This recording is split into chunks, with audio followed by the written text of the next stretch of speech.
هلو بنات، شلونكن؟ شخباركن؟ فيديو جديد وطبخة جديدة. طبعا اليوم راح اسوي لكم برجر مال لحم. بأي بنية تقدر تسوي وكل يستاهل. تابعوا وياي التفاصيل. هنا اللحم عندنا متروم.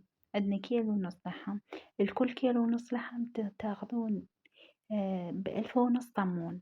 ب1500 طمون. والمقادير كلها راح اخليها بصندوق الوصف، انا مود لا تنسن. راس ثوم كامل، مو سن، راس كامل ثوم، الكل كيلو ونص لحم. ملح خاشوقتين مال أكل، وخاشوقة كبيرة بهارات همبرجر. وتعجنونه قلاص مي واحد يحتاج له، وينعجن. تخلونه شوية على جهة فد مدة ربع ساعة، مثل اللي يتخمر، ياخذ الملح والبهارات مالته. بعدين تقومون تشكلونه بهاي الطريقة. كل سهل وسريع وما يراد لأي شي. هاي القاعدة اللي تشتغلون بيها، هي هاي من أي أبو محل من مستلزمات منزلية تلقون عنده. قولي له، ما أعرف هي بالضبط شو اسمها، بس قولي له يعني قاعدة مال برجر، مال عجينة برجر، ينطيك إياها.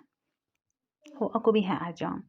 هذا الحجم ياخذ 80 غرام من اللحم، يعني تخلين 80 غرام لحم تصير حلوة وسميكة. أني أشتغل على الميزان لأن عندي طلبيات، يعني أشتغل للماركت وللعالم البرا أشتغلها، فلذلك أوزن، لازم أوزن، يلا أشتغل.